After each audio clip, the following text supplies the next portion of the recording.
Chapter 1. Families are all alike. Every unhappy family is unhappy in its own way. Everything was in confusion in the Oblonskys' house. The wife had discovered that the husband was carrying on an intrigue with a French girl, who had been a governess in their family, and she had announced to her husband that she could not go on living in the same house with him. This position of affairs had now lasted 3 days, and not only the husband and wife themselves, but all the members of their family and household, were painfully conscious of it. Every person in the house felt that there was so sense in their living together, and that the stray people brought together by chance in any inn had more in common with one another than they, the members of the family and household of the Oblonskys. The wife did not leave her own room. The husband had not been at home for 3 days. The children ran wild all over the house.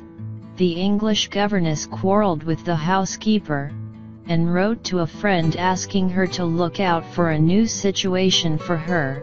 The man cook had walked off the day before just at dinner time, the kitchen maid, and the coachman had given warning. 3 days after the quarrel, Prince Stepan Arkadyevich Oblonsky, as he was called in the fashionable world, woke up at his usual hour, that is, at 8 o'clock in the morning, not in his wife's bedroom, but on the leather-covered sofa in his study.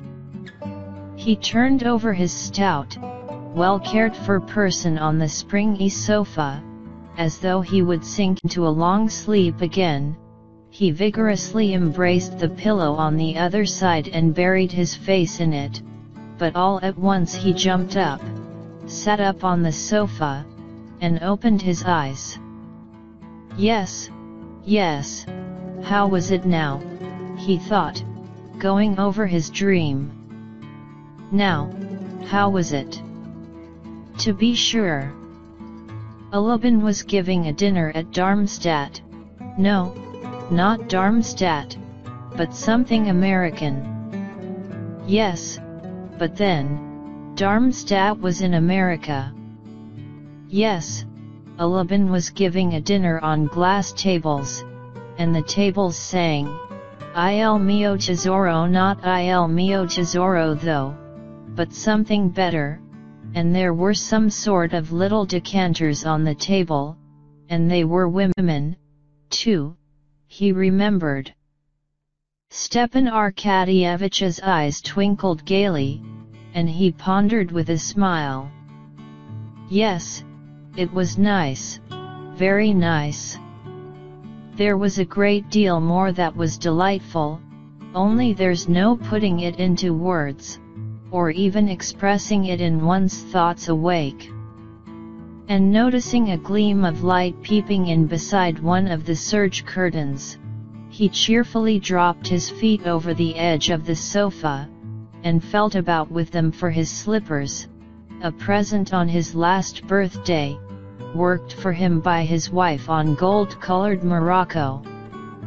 And, as he had done every day for the last 9 years, he stretched out his hand, without getting up, towards the place where his dressing gown always hung in his bedroom.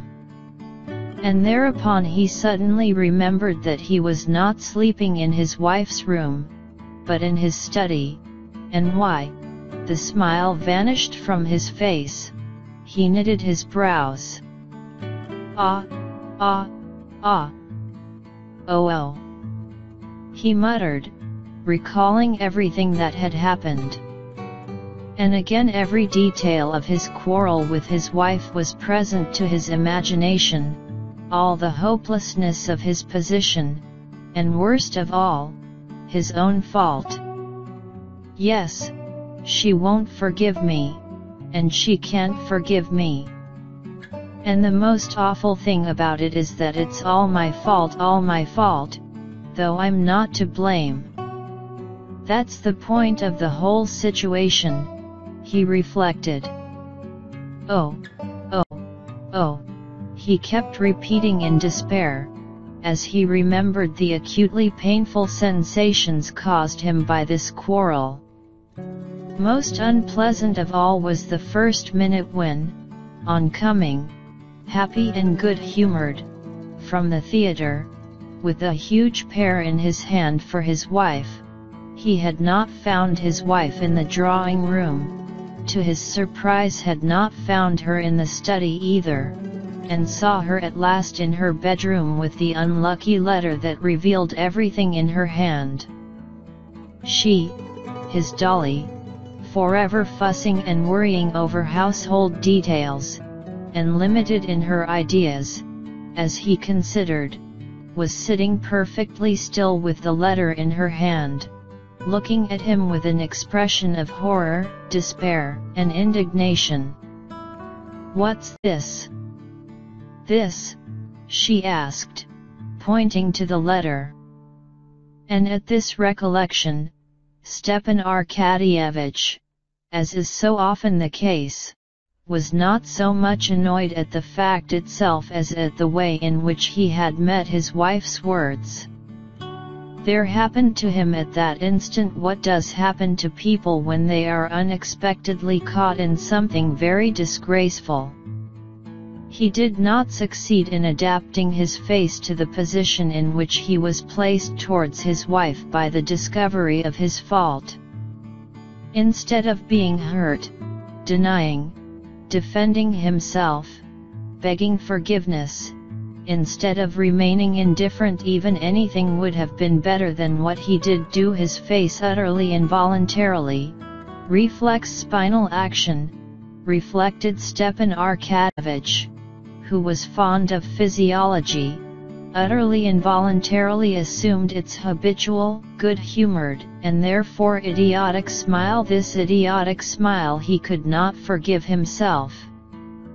Catching sight of that smile, Dolly shuddered as though at physical pain, broke out with her characteristic heat into a flood of cruel words, and rushed out of the room. Since then she had refused to see her husband. "It's that idiotic smile that's to blame for it all," thought Stepan Arkadyevitch. "But what's to be done?